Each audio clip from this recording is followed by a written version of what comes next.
tout le monde, vous êtes sur la chaîne Maths en confinement. Aujourd'hui, nous allons travailler sur la leçon pourquoi un tiers n'est pas un nombre décimal.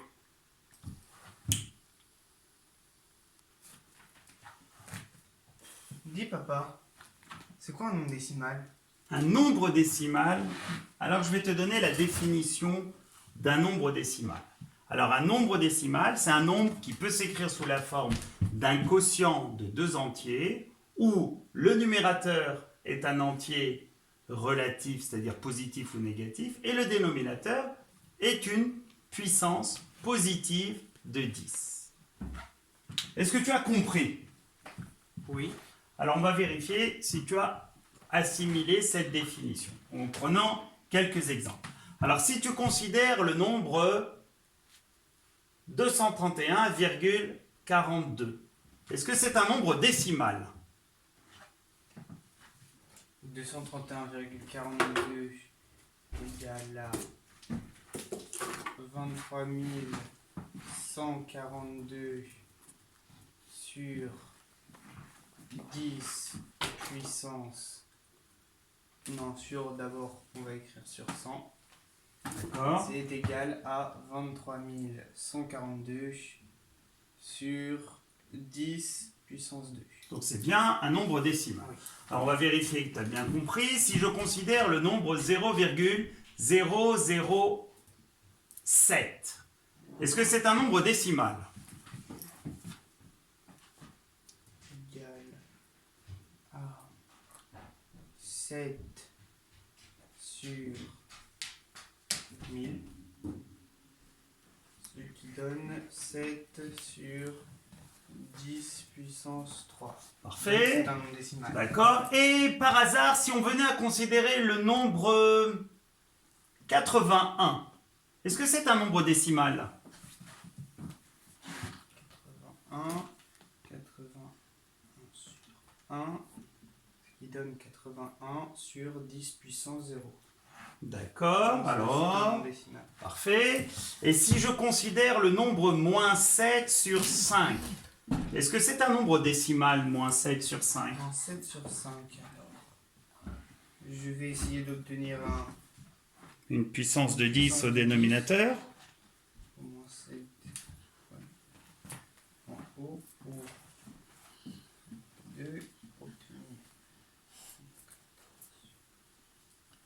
10 et ce qui donne donc moins 14 sur 10 puissance 1. Donc Parfait. c'est un nombre décimal. D'accord. Et maintenant, un tiers. Est-ce que c'est un nombre décimal? Un tiers. Ah ben là, un tiers. Je peux pas mettre le dénominateur. Je peux pas le transformer en une puissance de 10, donc.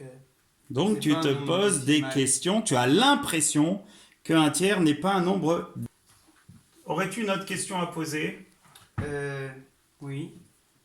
C'est quoi le critère de divisibilité par 3? Alors, un critère de divisibilité, c'est un moyen simple qui permet, sans effectuer de division, de savoir si un nombre est un multiple d'un autre. Par exemple, le critère de divisibilité par 3, c'est une règle qui te permet de savoir si un nombre est divisible par 3. Alors, il s'énonce de la manière suivante. Un nombre est divisible par 3 si, alors prenons l'exemple, je ne sais pas moi,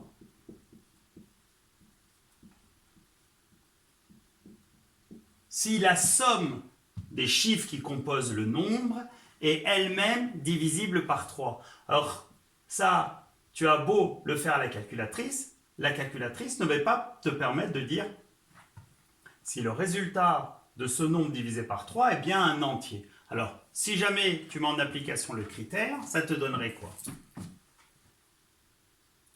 9, 9, 12, 17, 21, 24, 32, 33, 37, 6. 36, 40, du coup, 41 et 45. Écrit 45. 45, 45. Donc si ce nombre est divisible par 3 d'après le critère, celui-ci devrait être aussi divisible par 3. Et tu peux 45. réitérer le critère. Du coup, 4 plus 5, 9. 9 est un... 9 est un multiple de 3. Donc le nombre en question est bien divisible par 3. Une autre question, c'est bon pour aujourd'hui? Dis papa, c'est quoi une démonstration par l'absurde? Alors, le principe du raisonnement par l'absurde, c'est de supposer le contraire de ce que tu cherches à prouver et aboutir à une incohérence. C'est bon. Par exemple, donc, si jamais on venait à considérer grand N, alors rappelle-moi, grand N, c'est l'ensemble des entiers naturels, c'est-à-dire les entiers positifs. Alors, tout le monde sait que grand N, il n'admet pas de plus grand élément. Si on pose la question à quelqu'un, il dit « Ouais, mais grand N, ça va jusqu'à l'infini. » Ben ça, c'est pas rigoureux. Alors, on va démontrer que grand N n'a pas de plus grand élément en procédant à l'aide d'un raisonnement par l'absurde. Alors, si jamais tu as compris le concept du raisonnement par l'absurde, il faudrait faire quoi? Ben, déjà, on va... Tu vas supposer quoi? Je vais supposer un nombre, du coup, le plus grand nombre n. Donc, tu vas supposer le contraire de ce que tu cherches à prouver, à savoir que grand N admet un plus grand élément, d'accord? Je vais le nommer A. Tu vas l'appeler A comme étant le plus grand, Et ensuite, du coup, je vais prendre A plus 1. A plus 1, qui a quelle particularité? Il est à la fois dans N. Et il est plus grand que A. Donc ce que tu as supposé tombe à l'eau, il y a une incohérence, une absurdité. Donc tu viens de prouver que grand N n'admet pas de plus grand élément. Une dernière question? Ben, donc, pourquoi un tiers n'est pas un nombre décimal? Eh bien regarde, on va, pour démontrer qu'un tiers n'est pas un nombre décimal, faire appel à tout ce qu'on a fait jusque-là. Donc on va procéder déjà par un raisonnement par l'absurde. On va supposer qu'un tiers est un nombre décimal. Si jamais un tiers est un nombre décimal, c'est-à-dire qu'il peut s'écrire sous la forme A sur 10 puissance n. A sur 10 puissance n. D'accord? Et si un tiers s'écrit sous la forme A sur 10 puissance n, moyennant un produit en croix, on n'aurait que 1 fois 10 puissance n serait égal à 3 fois A. Donc 10 puissance n serait égal à 3 fois A. Ce qui signifierait que 10 puissance n est un multiple de 3. Alors maintenant, pourquoi on aboutit à une incohérence?